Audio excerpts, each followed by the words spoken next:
Hey guys, welcome back to the channel. So by now, most of you have seen that one moment from the Avengers Doomsday trailer that's been breaking the internet. Dr. Doom stopping Thor's Stormbreaker with literally 2 fingers.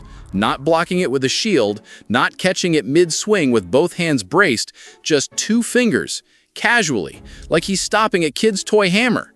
And today, I want to break down exactly why this moment is such a massive deal, why it should honestly terrify every single hero in the MCU roster right now, and dig into the comic book history that might explain just how Dr. Doom got to this level of power. Let's start with why this is such a big deal in the first place. Stormbreaker isn't some ordinary weapon. This is an axe that was literally forged using the heart of a dying star, created specifically to be powerful enough to kill Thanos, and it nearly did. In Infinity War, Thor drove Stormbreaker straight into Thanos' chest while Thanos was holding all 6 Infinity Stones simultaneously, and it still hurt him badly enough that Thanos himself admitted Thor should have gone for the head. That's the level we're talking about, a weapon that could stagger a being wielding the combined power of reality, time, space, power, soul, and mind all at once. And in this trailer, Dr. Doom stops that same weapon with 2 fingers, without even flinching, without any visible strain on his face. That's not just he's strong, that's a statement. That's the writers telling us, very deliberately, that whatever version of Dr. Doom we're getting in this movie is operating on a completely different tier than anything we've seen before, possibly even above Thanos at his most powerful. So the real question is, how?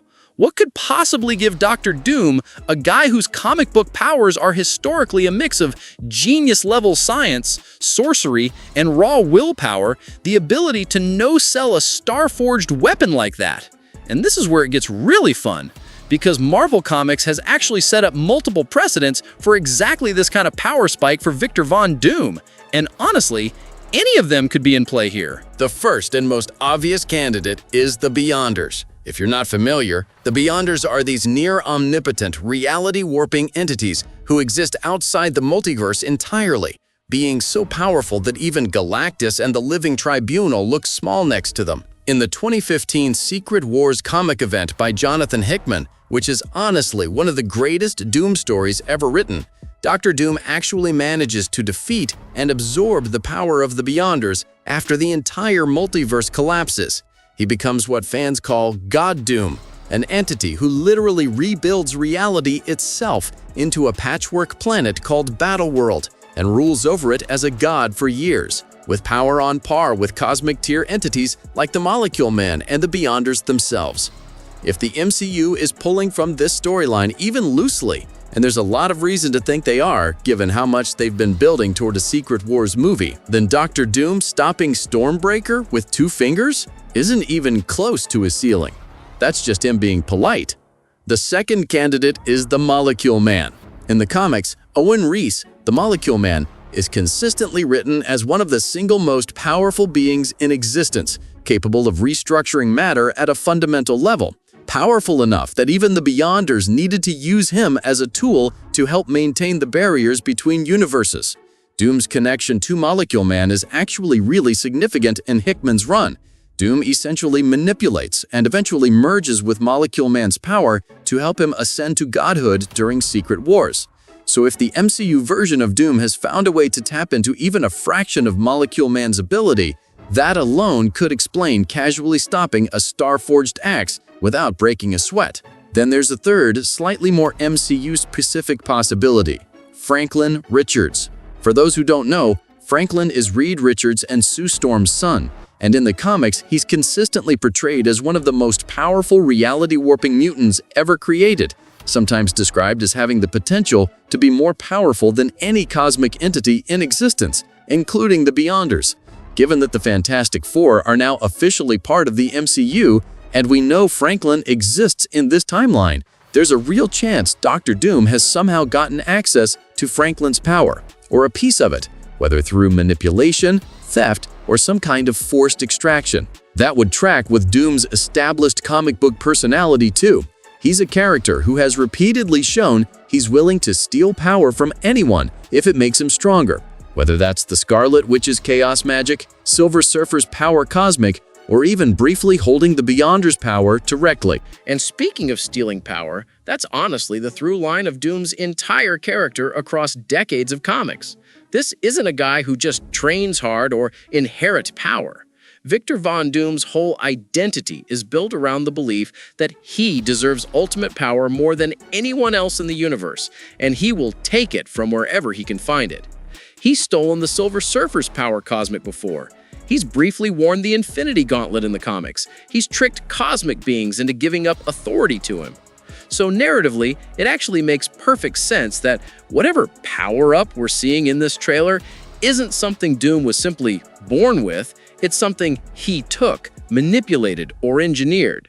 Which lines up perfectly with that ominous voiceover in the trailer where he talks about a threat coming that we can't stop, almost like he's playing the victim while secretly being the architect of the entire crisis.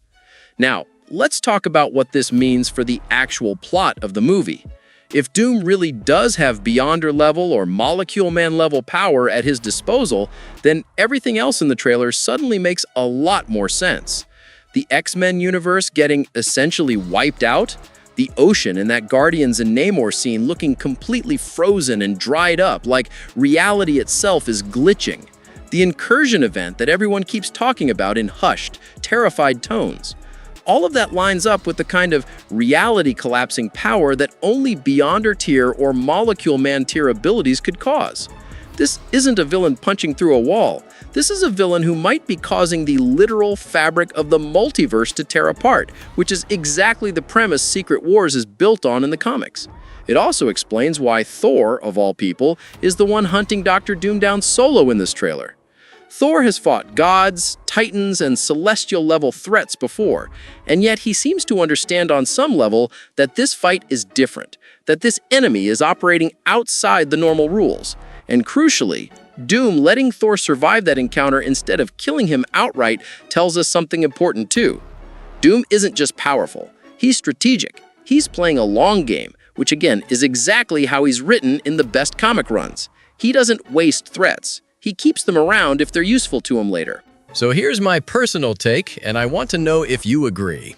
I think we're looking at a version of Dr. Doom who has either already absorbed a piece of the Beyonder's power or is actively in the process of doing so throughout this film, using the 10 rings from Shang-Chi, using pieces of Franklin Richards' potential, using whatever he can pull from this collapsing multiverse to slowly ascend into something close to godhood, exactly like God Doom did in the comics.